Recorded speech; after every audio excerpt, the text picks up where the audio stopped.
I had an email that I can't find, but I'll paraphrase it because it was a simple question. I once saw Mike Lano do that live. He goes, I recorded an interview with Dick Steinborn. Oh, it won't play. I'll just tell the story.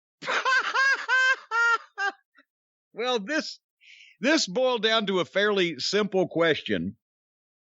The emailer said that he had heard that Jeff Jarrett talking about Mr. Russo saying that he did not understand how to talk to wrestlers. When what did I have to say about this, basically? And yes, this is not to hop on the aforementioned skid mark specifically, but this is, I've referenced this sometimes, just the people, and this was the way it was in the late 80s, 90s, early 2000s. Now, the people in the business talk like civilians that have never been in the wrestling business. And use the words and the phrases and the things that used to drive everybody in the wrestling business crazy. So this may not be so applicable these days because the biggest marks are in the business already. But in those days, especially at Vince's national expansion, when more backstage or peripheral people started getting involved in the business and able to converse with the guys, which before that didn't happen because nobody outside the business was smart or was allowed to speak to you, et cetera, et cetera. When they started getting writers and producers and people of that nature around the TBS executives, or then later on the WWF when they started hiring executives, there's always been a divide between wrestlers or people in the wrestling business and those outside it because the people in it were living it. They understood it to varying degrees. They knew what was going on, and they also knew how to speak about it and not come off as condescending or insulting or clueless or ignorant of what the deal or any of those things.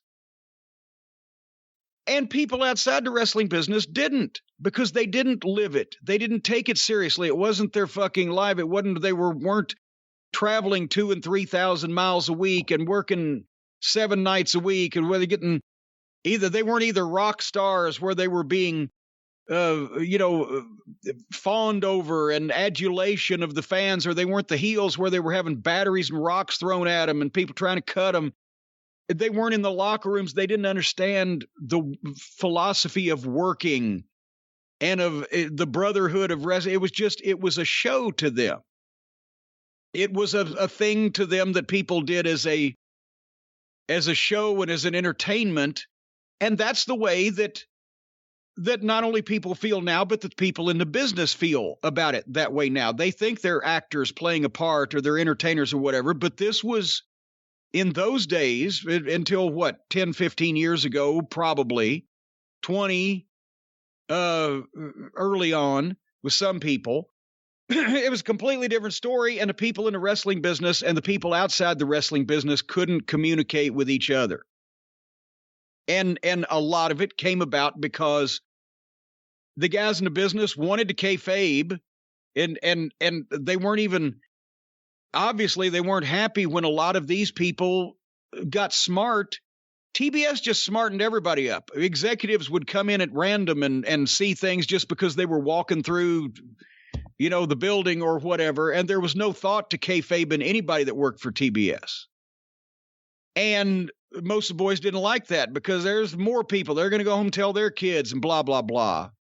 But also it was the way that things became to be pitched. Now, if the writers come to any of the talent and tell them this is your gimmick and this is what you're going to say and this is what you're going to do and this is how you're going to dress, they're just nodding up and down. They're like, oh, okay, because this is the only place they're working, and they're going to have to do what they're told, whether they like it or not, or they'll get fired or just not used. That was a foreign concept to anybody in the wrestling business because you already decided what your name was, you decided what your gimmick was, and you decided how you were going to fucking do it. And because based on what kind of promo you did cut and what kind of match you did have. Now, if a promoter that was a big success, a Bill Watts, or if Sugar Bear Harris is unemployed and Jerry Jarrett wants to book him as Kamala the Ugandan Giant, hey, he'll listen to that idea because it's going to make him some money. If a genius booker says, I want you to come in, I'm going to feature you on top, I'm going to give you a push, put the title on you, guarantee you X amount of dollars a week minimum, whatever, if you do this gimmick or this name, or I want you to be the brother of this guy, then you have the opportunity to say yay or nay. And if you go with it, then you go with it. Sometimes people had buyer's remorse on changing their gimmick or adopting a brother or whatever. Sometimes it worked out that was made their careers. But you had the choice. And a lot of times, people, and I'm not just saying about Shitstain or about some of the modern writers, Kevin Dunn was one. They didn't understand that you weren't just telling an actor to switch a part, or you weren't just telling a guy to switch a gimmick. You were asking a guy to change his career around. And even in those days, this was before developmental, where they got a hold of them from scratch. So in the 90s, guys already had an idea of who they wanted to be. Obviously, it all got changed with T.L. Hopper. Tony Anthony never wanted to be T.L. Hopper, but he wanted to see if he could make WWF money. But it used to be a collaboration amongst the talent involved, single or tag team, and the booker or the booker/promoter if it was both guys. And then all of a sudden, remember the survey they did amongst some of the TBS executives and employees and people in the office on what they felt? And this was in 1990 under Herd. What they felt about the talent and how they thought they should be presented. And everybody was on board with Sting and Luger because they looked like, $1 million physically. And everybody, Ric Flair, the Nature Boy, woo, Ted Turner likes him. But then they were actually giving random suggestions that would be fed to Jim Herd on what to do with the rest of the roster. And I'll never forget this one. Because they were saying, what are the strong upsides and or any strong downsides to these performers, as they called them? And some of the feedback that Herd got that he read in the goddamn meeting was that Eddie Gilbert and Kevin Sullivan, as wrestlers, had no strong downsides, but no real upsides either. So perhaps they could be paired as a tag team called Gilbert and Sullivan. What? And I know for a fact, if it'd been on, Kevin's not really that kind of guy, but I bet you Eddie Gilbert would have knocked whoever wrote that out if he could get him on the street alone. But that's the thing. Yeah, I mean, I'll give you an example, and that's why Russo was polarizing, because for people who took the business and themselves seriously and their careers seriously, his just willy-nilly telling them to do just goofy things. The younger people, the less established people, the lower on the totem pole people were like, yes, fucking feed me Elmer's glue and I'll thank you for the ice cream. I want to be on TV, anything that I can do to get on TV. But the more established people that knew what the fuck were going on, like, what the fuck? I'm not going to do all this stupid shit. It makes me look like an idiot.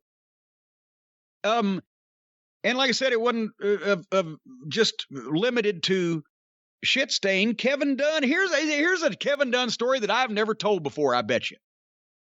But this didn't even involve me and him. We were not together. But it was still another way that he viewed the talent and I viewed him. At the end of 96, they decided to take me off television as a manager, because I think we've mentioned this. I was never on the road. When I started with the WWF, it was because they wanted a spokesperson for Yokozuna for TV and pay-per-view, but Fuji was already his manager, so he could make the house shows. I was still running Smoky Mountain Wrestling. So all I made from 93 through the end of 95 were TVs and pay-per-views. And I think the one house show that we were booked on was that Madison Square Garden show. We got snowed out in Knoxville, me and the Heavenly Bodies. But then when I moved to Connecticut and took the job in the office, now I'm on the creative team, and I'm a whatever they called him back then, whether it was an agent for the matches at TV, they call him producer now, TV match agent producer. I was doing that at the TVs and pay-per-views. I was also still managing on camera. Now it was Bulldog and Owen and Vader, etc. But I still didn't go on the road to the house shows. A couple of times when I had the thing going with Jose, they took me to the Forum in Los Angeles or whatever, but I was not on the road. So at the end of 96, they said, well, let's take you off the road as a manager because you're here in Connecticut. You got to be at Vince's every Wednesday. So we'll just eliminate managing and you can transition to announcing. Because I had already been doing the syndicated TV, WWF Superstars with Jim Ross. And I think, what was it? International Heat. That was we voiced those over in Stamford at the studio. So anyway, Undertaker tombstones me. They put me in the body bag. I'm not a manager on television anymore, but I'm still doing the agenting, the producing, the creative team, and the peripheral stuff, and the announcing. But I guess I got to explain to everybody, my mindset at the time was, and Brian, you know this, I'm there in the WWF at that point, and I'm living in Connecticut at that point because I need to make some money, and that's the preferable job available at that point in time in the wrestling business because I'm not going to deal with Atlanta again. But I never dreamed, hoped, imagined, I only feared that I would be working in the WWF office living in Connecticut for 10 years. Because I was mortified. Bruce had been there for 10 years. He'd bought a house. Fuck. I knew that something was going to happen, whether I cracked or something else came along or whatever the case. I was looking at this as I'm going to be here as long as I can, as long as I can take it. But this is not where I'm going to be for the rest of my life because I can't live here that long, right?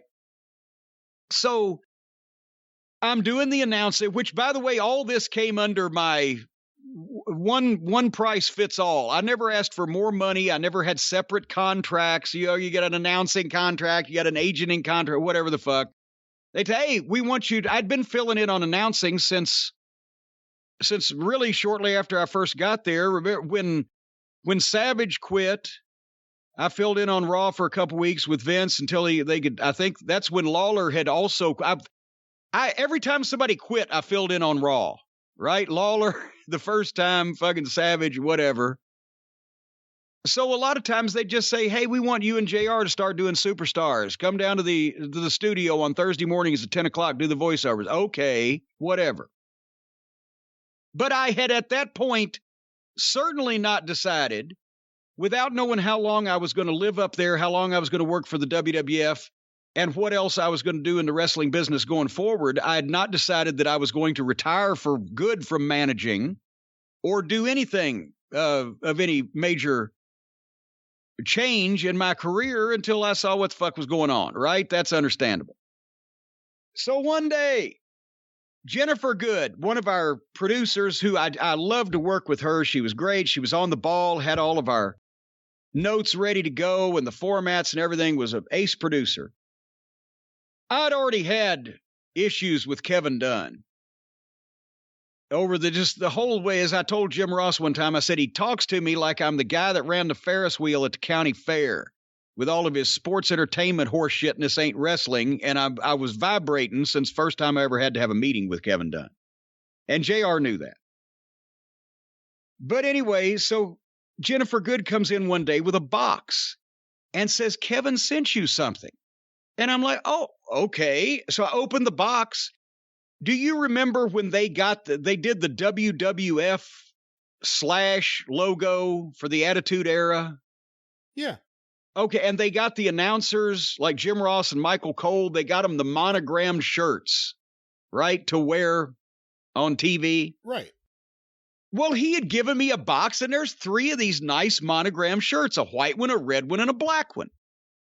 And I said, well, that was nice. I was actually, for a second, I was like, well, Kevin Dunn gave me something for free. Kevin Dunn actually thought about me. Holy shit. Maybe I've misjudged the little weasel-faced cretin. And so I was, well, Jennifer, tell him I said thank you. That's nice. And she looked, and she's like, well, he wants you to wear them on television. And I said, well, the only thing, I said, I don't think under my jacket will they be able to see the logo. She said, no, he wants you to wear these, not your gimmick. Or she said, not your suit or what. In other words, he wanted me to start dressing like Michael Cole and Jim Ross and Kevin Kelly and the other the play-by-play guys, the straight guys, instead of the manager / color commentator / gimmick that Jim Cornette has been with the Marilyn Monroe tie or the colorful jacket or whatever the fuck. And so she said, no, he wants you to wear them on TV. So that when I said, okay. I said, in that case, I said, you tell him that I said, when Lawler stops wearing his King gimmick, Cornette stops wearing his, and I'll drop the racket and everything. Until then, thanks for nothing. And I still have those shirts, actually. They're in the vault. I went through my closet last year and cleaned things out and put them in the vault. But I did end up wearing them a number of times with my suit jacket on because I especially like the color of the red one. But see, here's the thing. That could have been avoided because it wasn't Kevin Dunn's place. See, that's the thing. The TV, that was our whole issue to begin with. The TV department over there had control over the wrestling instead of the wrestling having control over the TV department, which never made any sense to me because the product is what we are televising. We're not shooting a TV program about the TV crew. So Kevin Dunn making decisions on how the ring sounded versus what it felt like for the fucking guys to bump in it. Or just willy-nilly telling people to drop their gimmicks when he didn't have a goddamn thing to do with talent. That's where, that's the situation. If Vince McMahon had ever come to me for 5 minutes, he didn't even have to use his Jedi mind tricks. He could have said, hey, Corny, since you're not managing right now, we want you to be more straight on the announcing program. We want you to be the opinionated heel, but blend in a little bit more. So wear suits, because I wasn't going to wear a WWF button-down shirt with no tie and no jacket anyway, because I'd be sitting there looking like a fat frump, especially at my weight then. I was always going to wear a tie and always going to wear a jacket if I was on fucking television. So he could have said, we want you to wear the, matching suits and primo stuff, and you're more an analyst now. And I would say, yes, sir, and gone out and got some stuff, just like I did less than 2 years later when I became the play-by-play guy for OVW television and was the straight announcer, because I knew that's what my next long-term career move would be. But for a shit stain to go up and tell somebody you were changing your gimmick and you're going to be this or that, no, fuck you. I don't want to be this or that. Or I don't know how to be this or that. You just act like these are things that you ought to be able to change without notice, because they treat people like actors or talent in a TV show instead of they're being themselves. And at that point in time, I wasn't ready to change myself because I didn't know what the next thing I was going to do yet that I wanted to do. And once I figured it, if you'll notice, the change came about pretty much when I had figured out I'm going to Louisville. This is going to be a developmental program. It's going to fucking work. I'm going to host the TV show. And I started buying new clothes and going on a diet. And that was toward the end of 1998, first part of 99. Then I had something I wanted to fucking change the old Jim Cornette for the new Jim Cornette. But before that, no.